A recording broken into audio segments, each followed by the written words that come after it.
Good evening. Thank you very much. Happy New Year. Welcome to 2024. And I'm glad that you can join us.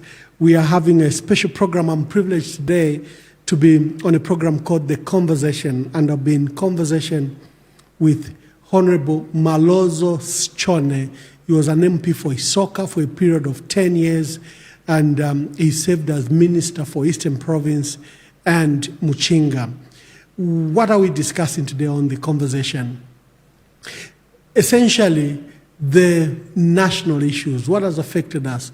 Where are we coming from and where are we going?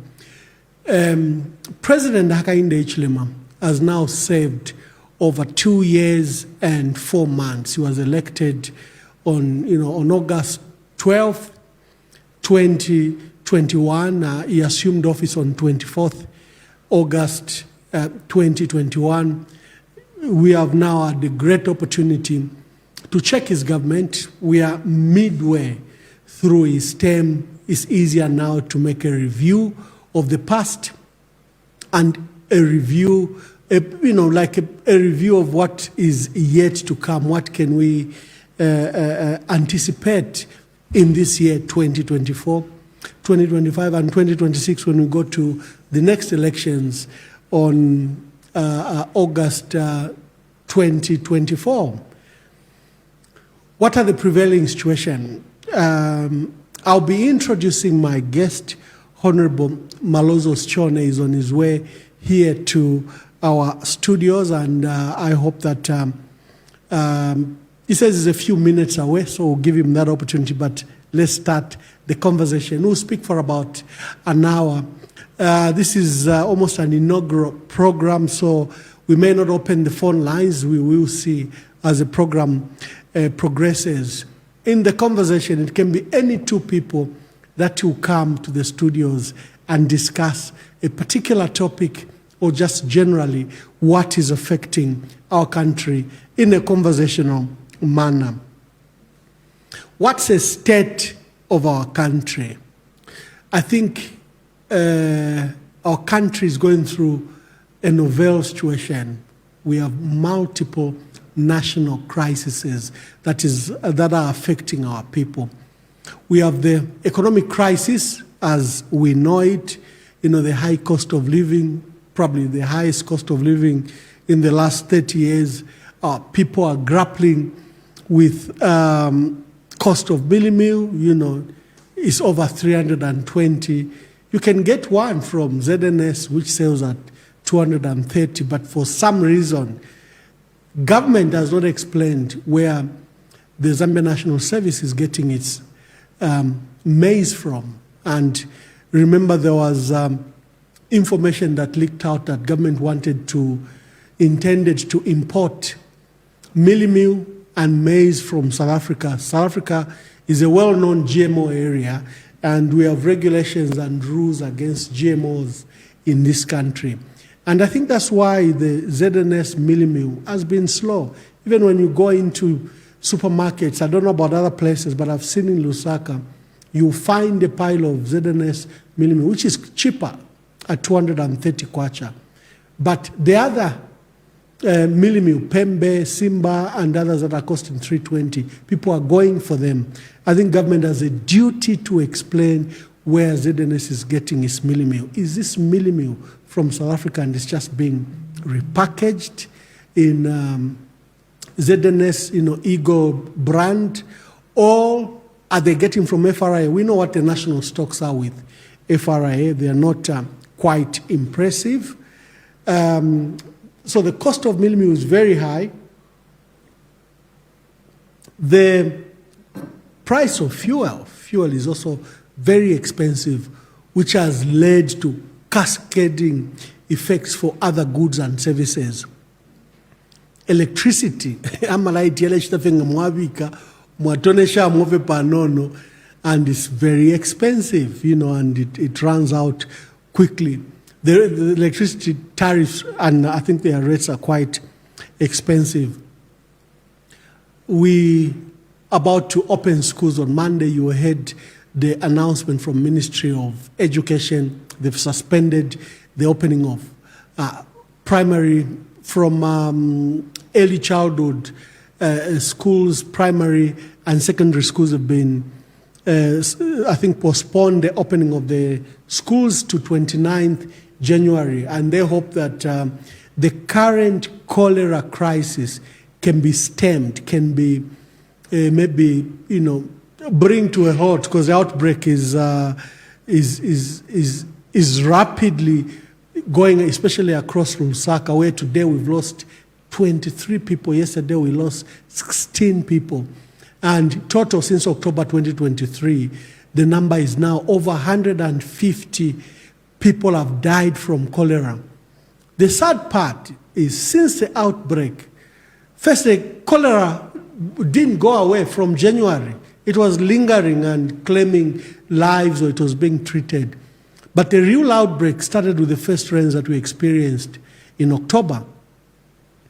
But the attitude by government, you didn't see those extensive public awareness adverts on national television, radio, and private stations. It's like government really wanted to keep this under wraps. It's like it was a lot of embarrassment. Many people will remember that in 2018, President Hakainde Hichilema made a lot of noise about the cholera outbreak, blaming the Patriotic Front, blaming street vendors, blaming government for failing to handle issues of water and sanitation, blaming the council for failing to handle sewerage.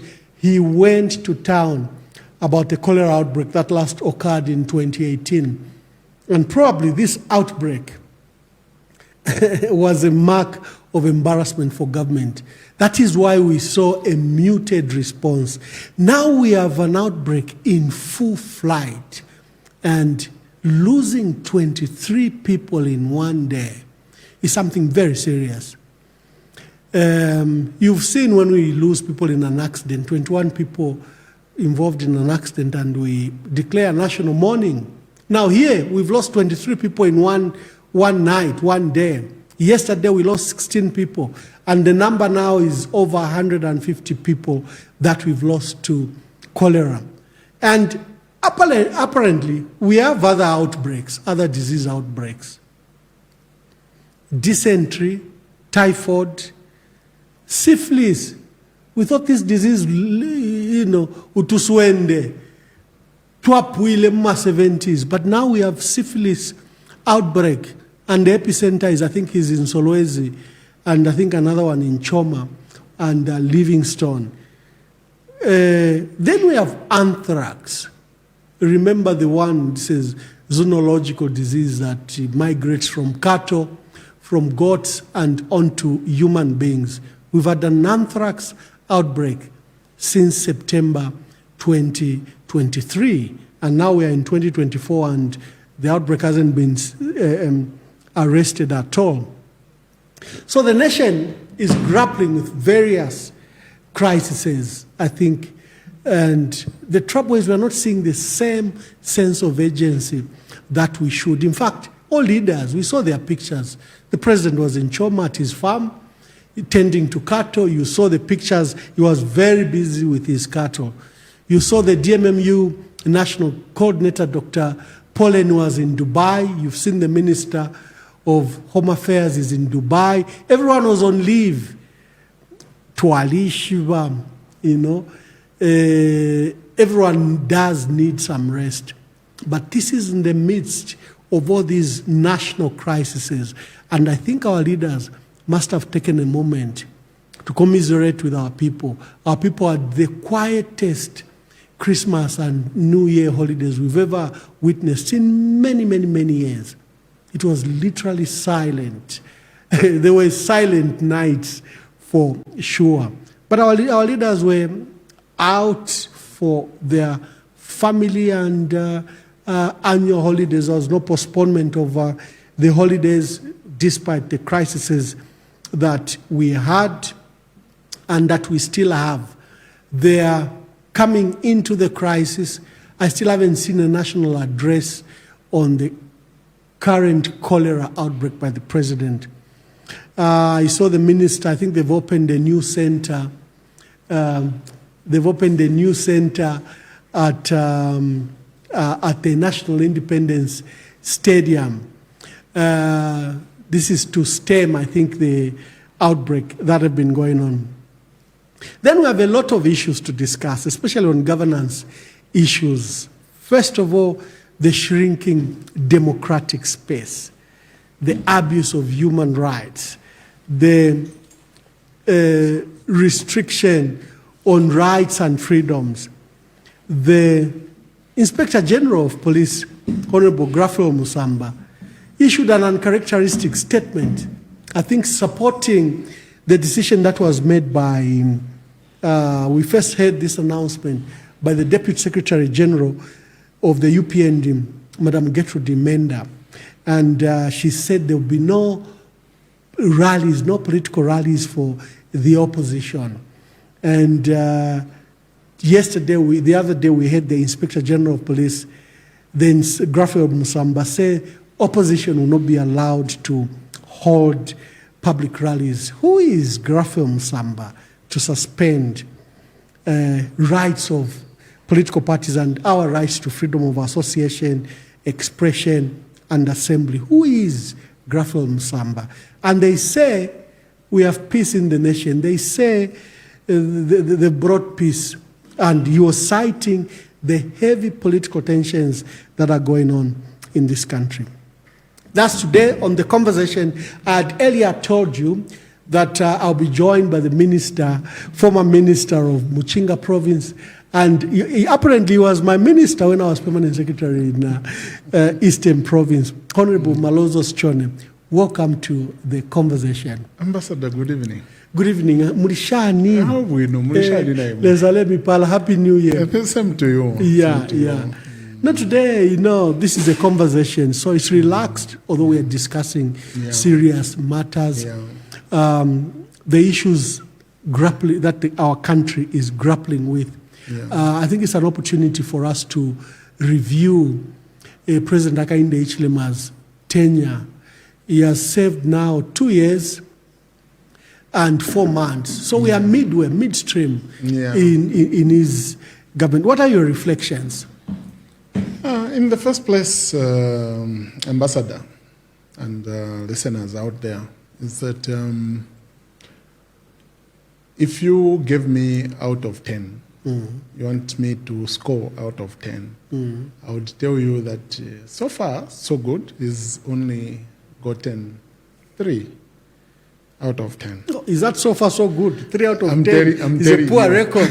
I'm telling you. And why would you rate him? Why would I rate him like this? So first of all, when you are given governance, you are given a chance to govern a country. There are certain instruments that you should rely on. Yeah. Out of the so many. So one of the instruments, especially that President Hakainde Hichilema, at the time he was campaigning, he portrayed a picture of a socialist personality or a socialist institution, a socialist organization that he was heading to the people. He talked about how he was going to subsidize commodities, such as fuel, which are serious factors in the production systems of the country, also electricity, how he was going to make sure that hospitals had medicines, regardless of the insurance that the PF, NIMA, that the PF left, he was going to find a way. And how he was going to protect people, through having effective police services. How he was going to bring down the dollar immediately. So with all those, he portrayed a picture like, obviously, those can only be heard from a socialist. And when he got power, when he was elected, he was supposed to align his governance. First, before aligning, he needed to use certain instruments. And one of them is just get the poverty trends statistics, the poverty trends data in the country. So I'm coming in, so I'll use that as my baseline. I'm coming in to rule a country, and Lusaka, poverty levels at 57%. So I'm elected there at 57%. And then Muchinga, the poverty levels are at 70%. Then I'll sit down and analyze, and that's what he needed to do, first of all. And why use this? Because the majority of the citizens are in this envelope.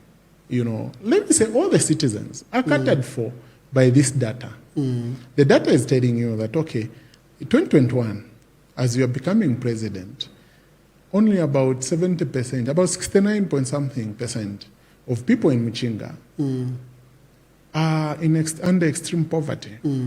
So the same tells him that only about 56% of the same are under extreme poverty in Southern Province.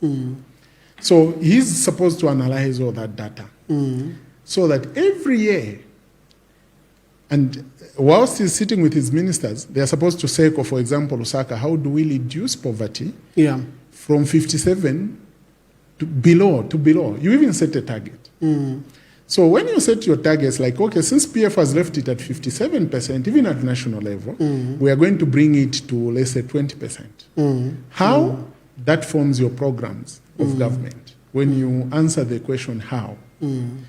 So now, shocking enough, this year, Central Statistics Agency released a report, a summary of the poverty trends in this country. And Ambassador, you'll be shocked. Muchinga came out to have poverty at 82.6%. You've taken over from Western Province and Luapula. Can you imagine? So Northern and Muchinga are the poorest provinces in this country. Because they voted for probably. But in Northern Province, UPND got 50-something%, about 51%. So Muchinga, that's a province here, where we said no. But why should we take over from Western Province? And you know, Western Province is at 82.4. No, it's very clear. There were interventions, I think, that the patriotic government did, especially in Luapula and Western Province, because it was a mark of embarrassment that we could have poverty levels that high, above 80%. Imagine. So the infrastructure development did help in opening up, providing access, the delivery, especially under Rural Electrification Authority, of taking power there. People, And then, you know, the medical institutions that were opened, those save lives. So if you look at the district hospitals, mini hospitals, health centers, the intervention you saw aggressively taken to Luapula and Western Province have paid dividend. Zafiko had to open a tea plantation which had died. The banana plantation, you know. So economic activities for Luapula were brought in, a lot. So I think government has a lot of work to do. We need to understand why, as an economic province like Northern Province and Muchinga, where they become the poorest. For Western Province, you could say maybe the sandy areas, the desert conditions, and, you know, the difficult kinds of crops you can grow. And then the underdevelopment, of course, historical and legacy issues. So we need to understand what has happened. Why has Northern Province and Muchinga become the poorest? The poorest, all of a sudden. And, you know, there's a perception. Okay, before I talk about the perception, Ambassador, if you look at the national average, it has increased by almost 11%. From 2021 to 2022. Now, if you look at the trends, the poverty trends in 2023, that report will never be released, I bet. They will not. Because even this one, you know, they had to attack the guys from the agency. They said, that's a PF report. What are you trying to say? And that already takes you away from creating sustainable programs. Then the other reason is the youth unemployment situation. You know, that's a national crisis. That's a national crisis. We had almost 3,000 Chinese and Zambian construction sites at the time they were coming in power. And you'll be shocked that at the time they came in power, these construction sites were holding on average 300,000 youths in employment. And they cancelled all these programs. They cancelled all these projects. Firing 300,000 youths immediately, instantly. These are people who would never find any other job. So one thing they didn't understand was that PF, under ECL, and even late President Michael Sata, created employment for the people, the wheelbarrow pushers, those with the minimal trades, created employment through programs such as construction of roads, hospitals, water reticulation systems, communication towers, and so on. So they fired these people, and they have not re-employed them. You see? So to them, having fired over 300,000 youths through different construction sites is cushioned by employing 30,000 teachers. Now, if you look at the civil service, the civil service that MMD left increased ambassador by over 150,000 employees. So where did those come from? Yes. So the rhetoric that goes around is that, we've employed 30,000. No, the only thing you did is you employed at once, and that is not adequate. PF was employing. No, I like the statistics that was given, for example, by Honorable Dr. Chitalu Chilufya in Parliament when they were discussing the issue of these numbers, because Ministry of Health was employing 11,000 health workers. So Dr. Chitalu Chilufya gave the statistics. He says between 2017 and 2021, we employed 35,000 health workers. Which was true. So I've always stated that the disease with the Patriotic Front is they never advertised their works. They never jumped on rooftops like our colleagues do. Our colleagues, Nangwaizulafeka toilet, they all do know that they've opened the toilet. And that's a very bad thing. So the Patriotic Front, you look in the health sector, 650 health centers. 115 district hospitals. Just on that mini one, hospitals. Ambassador, 650 rural health posts. Each has 2 security guards. Instantly, by just construction, we created 1,200 jobs. Before you even bring in the health workers. You know? 115 mini hospitals, 65 district hospitals. Then, places like Lusaka. We upgraded the clinics in Matero. They became first level hospitals. Chilenje,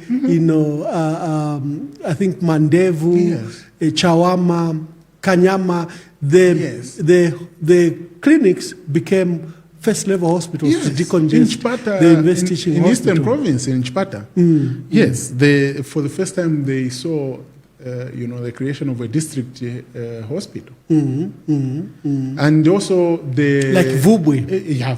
They saw a hospital for the first time. Even in Chipata itself, that hospital, when you are entering Chipata there on the right side. Because what was in Chipata is a provincial hospital. Look at the one in Malambo. The state of, that's a beautiful marvel. Look at those in Mafinga. So the PF were never making the noise. They were building bridges, roads, over 1,000 towers, communication towers. And they never sang about the success. No.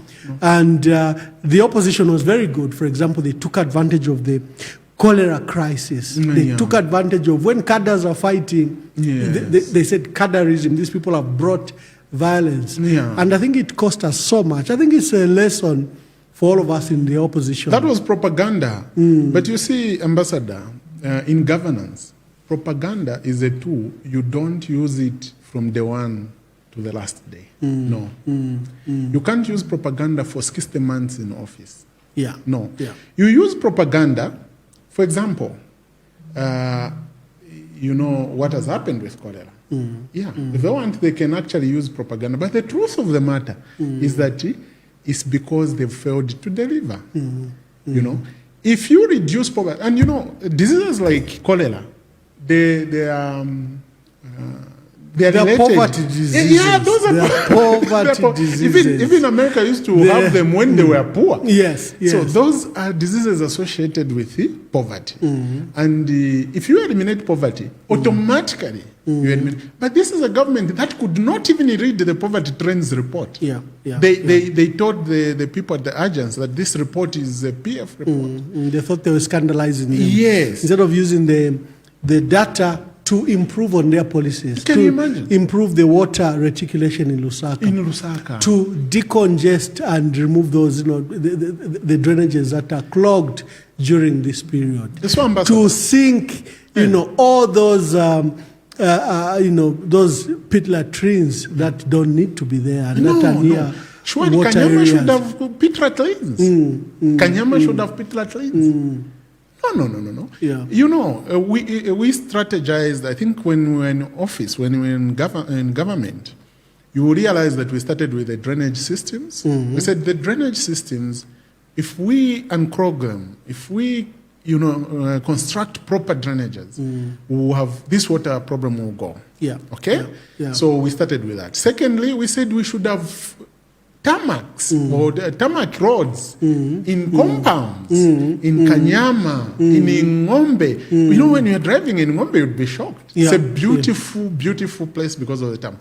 So after we made it accessible, the next thing, surely, was to ensure that the sanitation is controlled. Then we got out of government. So what these should have done, what UPND should have done, is simply go to a drawing table. I've seen they are putting tanks, water tanks, plastic tanks. Yeah. In Kanyama, I saw them. And those tanks will be the source of, in fact, cholera will be breeding in those tanks. Who will be cleaning those tanks? How sure are we that the water that will be taken to those tanks on a daily basis will be really clean? Because the numbers have spiked, we really need to worry about this cholera situation. This is a very serious situation. And government hasn't paid attention. Like I said, there hasn't been a national broadcast by the president on the number of lives that have been lost. In just 2 days, we've lost over 39 people. Can you because imagine? We lost 16 people yesterday and today 23. Can you imagine? These are huge numbers. Can you imagine? So now, I get worried because now they are playing unsustainable politics. I overheard them saying, CDF is a game changer. What's wrong with CDF? What is wrong with CDF, Ambassador, is that one, CDF is just 4%. 4% of the national budget. Okay. So to start with, 4%. When FISIP, or the Minister of Agriculture and Livestock, have 12%. Okay? You have 4% going towards CDF, and you call it a game changer. You have over 55% going towards emoluments. Then this CDF is encompassing everything. You see, at some point, World Bank and IMF had to caution PF whilst in government that we had exceeded the recommended percentage in terms of resource allocation from the budget towards infrastructure projects. It went up to 36%. So this is why people are saying we can't see the impact because the PF, we used to see what they used to do because it was 36% of the national budget. Programs and projects, that was the amount. Then them is 4%. They've thrown infrastructure project to PPPs, and I think this will be like it's like an indirect tax on our people for the new roads that they've finished, like the Chililabombwe, Chingola Chililabombwe Kasumbalesa road. Look at the toll fees, and then they are revising the toll fees. So yes, PPP projects are good, but they're direct tax to the user immediately, and it's like an added if cost. You ask me, but on CDF, Honorable Sichone, my criticism has been that we shouldn't abandon decentralization policy. No. Because the purpose of having a mayor elected, the purpose of having a council chairperson elected, is that we want a democratic government at local level who should then receive these resources. An executive government. Yes, an executive government at local level. Yes. Plan for them, then run that government, develop that province, develop that district. Yes. In fact, that's why the councils were given engineers and planners beside the elected officials and the competent professional town clerk. Yes. Then you are supposed to give them the resources. Yes. But you can't throw CDF to the ward committee who are unelected. They're not elected. They don't have the competency. No, then they pick the programs for recommendations to the council. The council is merely now a mere implementer instead of initiating those projects and programs, having the resources. If you've seen how local government has worked, especially in places like Singapore, South Korea, where we really get this decentralization, you will see that we are supposed to provide capacity to the councils at local areas. In fact, government has been giving them support because they may not raise enough money to pay the professional staff at the council. So government does give them the equalization fund to support, especially the professional staff. Then you bring all these resources to CDF by passing the council. For me, that is my criticism. CDF is a small component in the decentralization policy. We should implement the decentralization policy, not CDF. So now, Ambassador, that is to say, when President Hakainde became president, you know, if I were in his shoes, immediately I'm sworn in, the first thing is to call for an indaba of wise people. Yes, to say, how do we approach these things? You throw a template to them, and they critique, and they come up with ideas. You know, you are going to mop ideas from Werensky, UNIP, MMD, the PF, they will be all yours. Then you structure a system that everyone will be happy with. You know, CDF, as it is a fund controlled by politicians. Okay? Why didn't he create, let's say, an equalization, a decentralization fund? Or a development fund. Or a development district development fund. So that different heads at the district level should now hold this fund. And why did he reduce the resources from the 36% we are spending on infrastructure to 4%? Why did he do that? And he comes out to tell people even issues to do with chiefs, which are the separate budget, are now part of that. Issues to do with the police vehicles are now affecting CDF. Now they want to buy ambulances. And now ambulances. Who knows? Now you will hear armored cars. You know? So CDF, he could have increased it.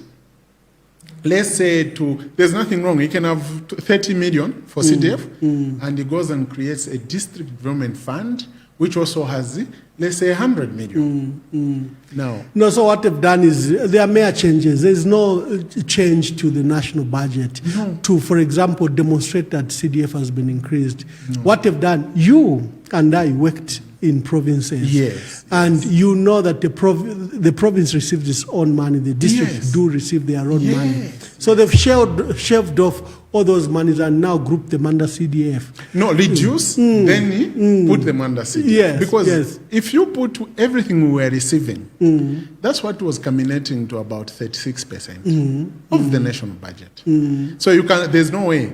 And that's why people can't see the actual impact. Where is the money? Then you have constituencies like Ikanchibia, where the UPND have been using it as a flag bearer of CDF. They've been saying, oh, CDF. And then when they come to do an assessment, when professionals did an assessment, they find that it's not really even up to what it is.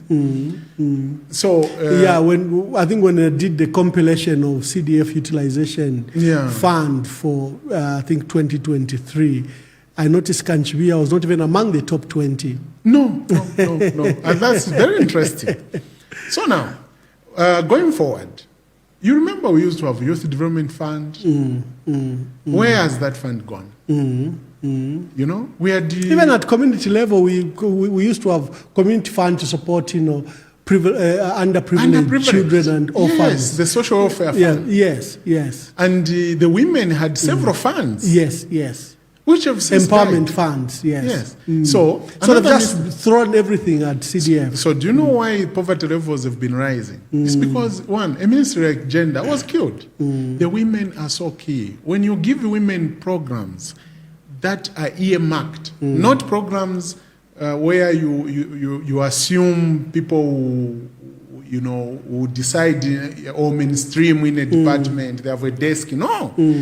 Earmarked, well-established systems.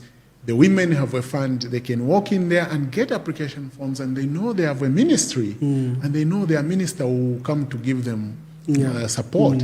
So having slaughtered... I like the concept of the woman in development. She's very, very key. Like they say, give a woman a house, she'll turn it into a home. Yes. Give her a man, she'll turn him into a husband.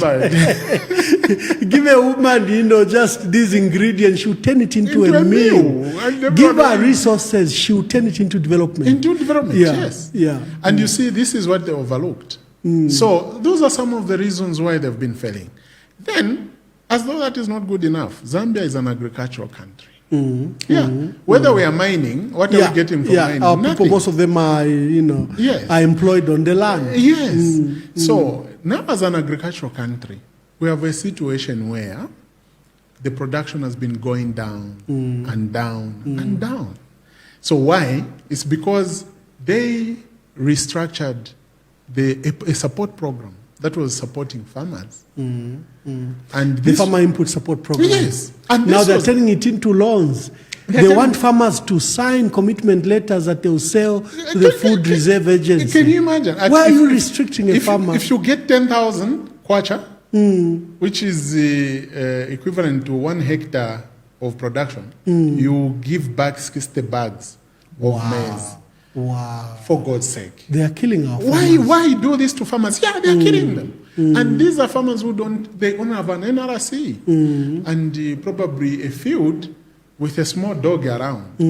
They are told they will get a 10,000, they can buy inputs. They definitely go for it. Then they will be giving them 60 bags. That you have to bring back 60 bags. But the Ministry of Agriculture know very well. Statistics have been showing that the average yields per hectare in Zambia is 3 tons. And 3 tons is 60 bags. So the farmer will surrender everything they've obtained to FRA. That's it. And this 3 tons, we only get it after doing good management at that level and so on. But now look at what has happened. The rains in Muchinga came on Christmas.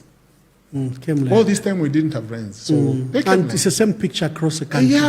So how are they going to even get the 60 bags? It's not it's not attainable.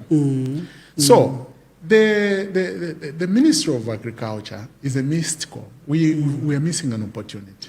That's why I introduced that we have multiple national crises.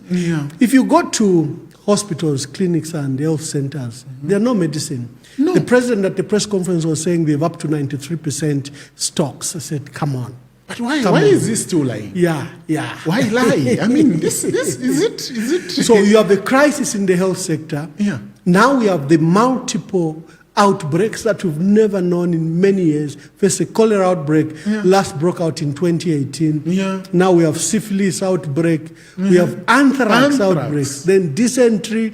You have typhoid. Did you see the way they managed the anthrax? Yeah. That was not going to be a national crisis. But because they couldn't just come in and cordon the areas where they first spotted the disease. They allowed the meat from southern province to be coming to Muchinga and northern. So in 2 days we had people for the first time complaining of anthrax. For the first time. Anthrax has always been there. It's a soil-borne disease. Yes, and this disease, actually, that's why you find that those people living in Chama, they know when to eat hippo meat and when not. They know when the animals in the game park usually have that kind of infestation. So They don't, and that's why we haven't been having this. Now, when you spot lady dots that the disease has actually gotten out of the cocoon, then you cordon.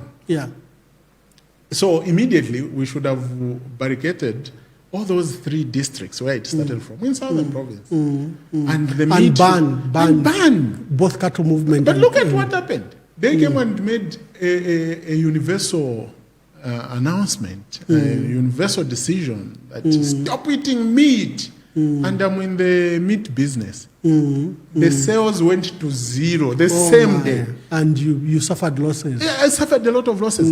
Who Even does when that? you are in an area where there was no anthrax That's at the the time. thing. That's the thing. So who does that?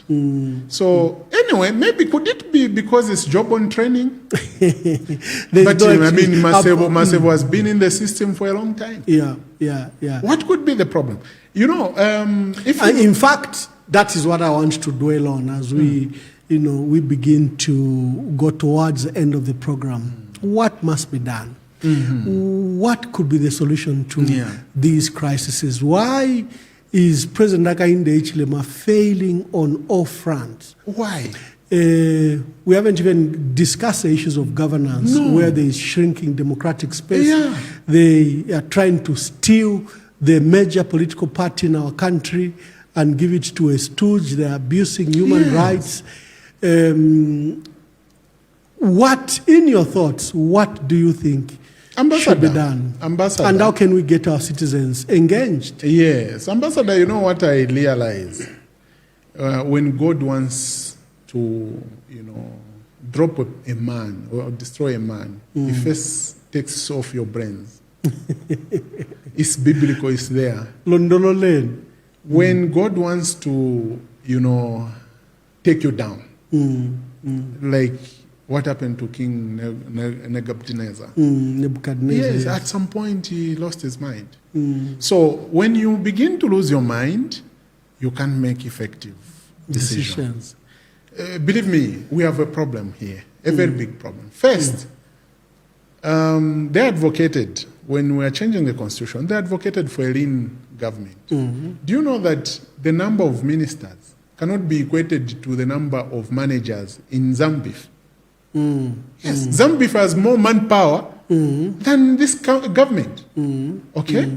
This came from the politics of, no, we need to save, we need to do what? No. Secondly, there's a crisis in the Ministry of Mines. Do you know why? Honorable Paul Kabuswe is a political scientist. His degree, his degree is in political science. As though that is not good enough. His permanent secretary, his degree is in, he was a lecturer at CBU teaching business courses. And both of them have nothing to do with mining except being found on the copper belt at some point. Is that a qualification? So these are some of the things that you start to see. We need to pick people on merit, marry them to their competences. That's the thing. I mean, how do you get a tailor? You get a tailor to run a butchery. I mean, you give them a butcher boy. How? Give the tailor the cloth. And I am particularly concerned in the mining sector with the decisions that were made on KCM and Mopani. On KCM, my worry is that the investor in Vedanta is a rogue investor. He was here for 20 years, didn't pay taxes, accumulated bills and loans on the assets of KCM. When government decided, because the investor was not a good citizen, corporate citizen, to get him away, this government has brought back the same investor. Can you imagine? Who has now forced them to sign even a far worse deal than the first one. The development agreement because is he's refusing to pay the old debts that KCM had accumulated when Vedanta was running. And they were, I think, in excess of $1 billion. It means ZESCO, ZRA, NAPSA, will not be paid. And others will lose their money. Can this country afford for ZRA to lose $300-400 million? Can this country allow ZESCO to lose $300-400 million? Can this country allow NAPSA to lose similar money? No. That is why Honorable Paul Kabuswe will not give you the contract no matter how much we shout, give us that agreement you have between ZCC and Management. He's hiding. It's criminal. Is he going to go out with it in 2026? Yeah, it's highly criminal. And Vedanta to date have not moved into Luanshya. And Vedanta itself is, I was reading a story today, where they are doing a debt restructuring. They're doing debt restructuring. And you know, they are trying to raise money to bring there. So how do you bring an investor who's not even facing ready? Liquidation crisis? Not only that, you know, in 20, that should have been 2018, I was among the entourage which was sent to China on a fact-finding mission. There was a Chinese company which was dealing with the Vedanta, which was dealing with KCM. So they were buying copper. And all our records were showing they were buying copper from KCM. And when the minerals reached there, the composition was that 40% used to be cobalt, 20% used to be nickel, and 40% used to be copper. And this Chinese raised the flag and said, "Come and see." So I was in that team in China, yeah. Yes, with Minister of Mines. I think even. Then Press Aid, Amos Chanda, Vaskazwe. We were quite a team. My BP shot up. I was shocked. We went and found cobalt. And yet KCM had no record, even in their returns, showing that they've been selling cobalt to China. It is at that point that President... But that's what's happening to a mining sector. They will not smelt. They will send concentrates. Yeah, can you imagine? That way they can hide the gold, the nickel, the copper, the cobalt. So copper is at 7,000, then was at $7,000 a ton. And the cobalt was at $58,000. My God. Dollars it was at its highest at the time. Yes, and because it was just now being missed in electric 40% of that. And nickel was way above $30,000. So can you imagine? People stealing daylight. That was the reason, one of the reasons why KCM was kicked out. Now, we got sold because I think President Haga in the Ichilema with UPND, when they were raising funds for their campaigns, you remember there's a clip where President ICO is saying, we had them. They were given $100,000. They said, no, let me take Ponaimbi. We'll come and give you back your money. And they sold my rights, mineral rights in this country before they got in government. No, that deal doesn't make sense. So that's entanglement. And now look at what they've done. They've given a tax holiday to the mines. Okay? They are losing about $2 billion every year.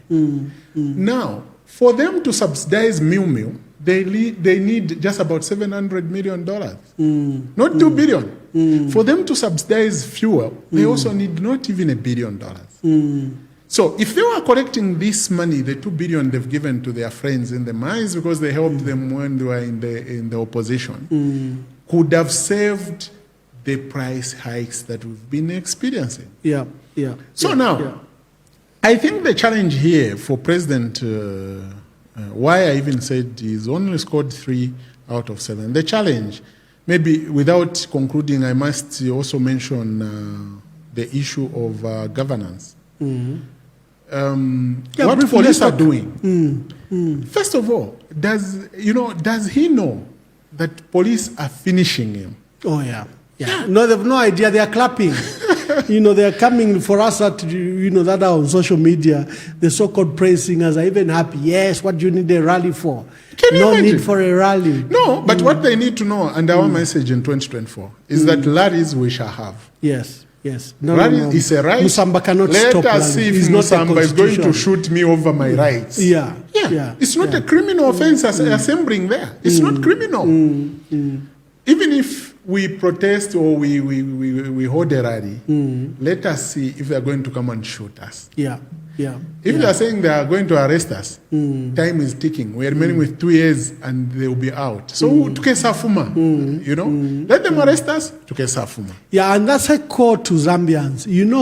The issues occurring in the Patriotic Front where a non-person held clearly an illegal conference. Can you imagine? Begins to call himself PF president. Mao's, because it's a state house, state orchestrated project, yes. And state-sponsored project. They quickly recognize him at ECZ. They kick out the leadership, our leadership in parliament, you know.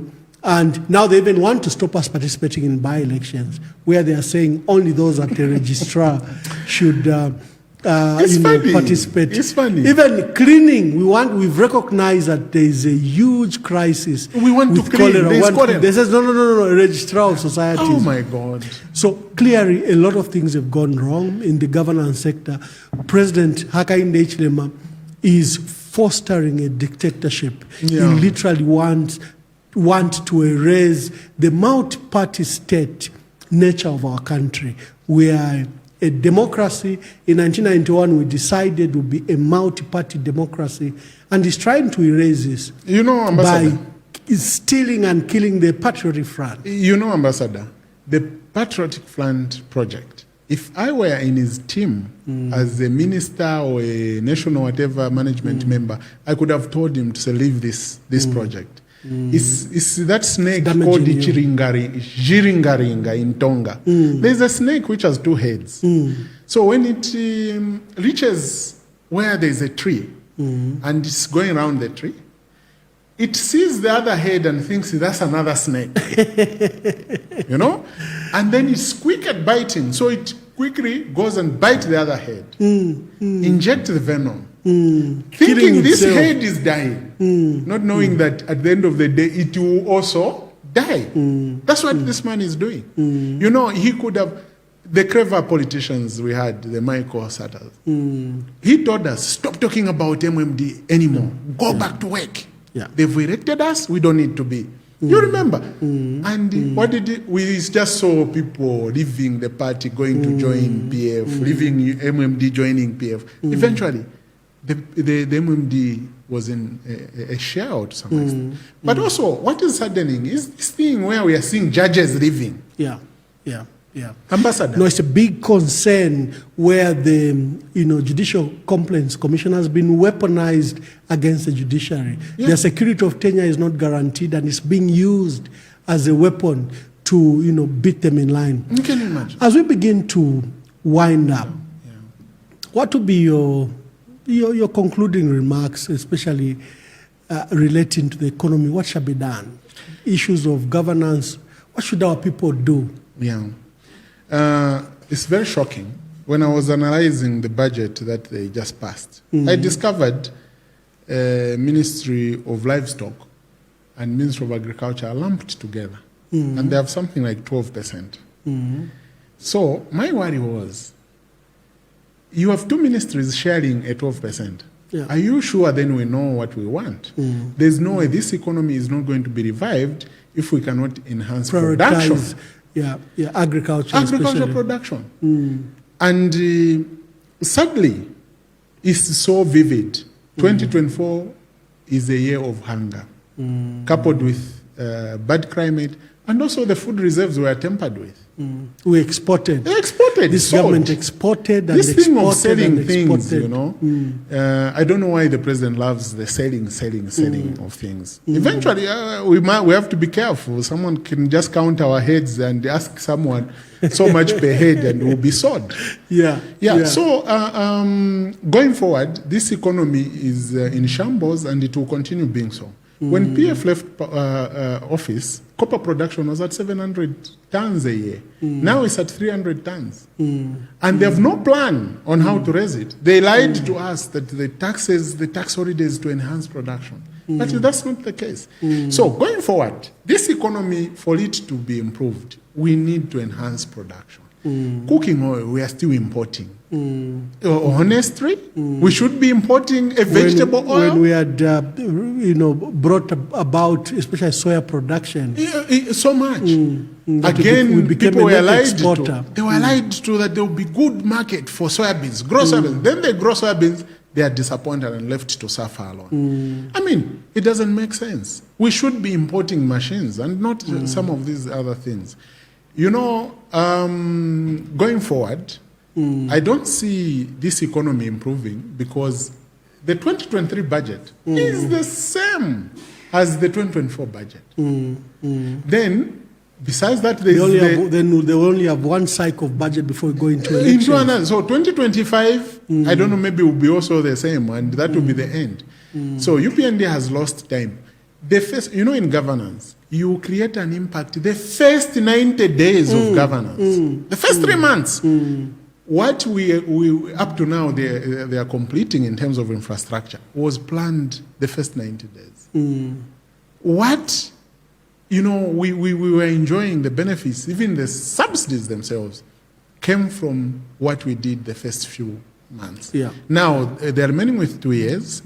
And I don't know how they're going to employ those welders. I don't know how they're going to employ those wheelbarrow pushers. I don't know how they're going to employ my young brothers, the bricklayers. If you say CDF, I mean, a project to the tune of constructing, okay, let's say the hospital in Kalundawalo had more than 1,000 employees. We were a 1x3 classroom block employ 1,000 people. It's not possible. Yeah. So they have to revisit everything. We need a proper review. The debt restructuring, it's a mess. No, it's in a crisis. It's a mess. And all because of themselves. They included clauses which were not acceptable to the lenders. So that's why it flopped. China had about 3,000 companies in Zambia at a time PF was leaving office. Now they have they're about 70, 60 something or so that are still functional. How would you eliminate a very important partner like China? Yeah. So all these things are telling us that this. So you're not seeing hope in 2024. No, I can't lie to people. I'm seeing a further rise in poverty. For Muchinga, it's likely to be from 82 to maybe 85, God forbid, but they are going to play around the figures. There's this tradition of, manipulating figures. You saw it in the Auditor General's report. Yeah. Yes, CDF data there was manipulated. The FISIP was not there. The data was not there. But are they telling us that they did not audit CDF? They did not audit FISIP? The problem doesn't go away. But also to achieve and like that, we say, you can't do propaganda with the economy. No, because our people will feel it's 1 + 1. Yeah, our people will feel it. Yes. Honorable Malozo Sichone, former minister of Muchinga province and my minister in Eastern province, and former member of parliament for 10 years for Isoka. You did a good job, by the way. No, thank you. Yeah, thank you for joining me in conversation today. It was an inaugural program. For our viewers, we're discussing the multiple national crises that the country is going through. Economic crisis, now to these disease outbreaks that we have, and just the social crises that our country are facing. Thank you for joining us, and we'll see you next time. Thank you. Thank you so much. Thank you.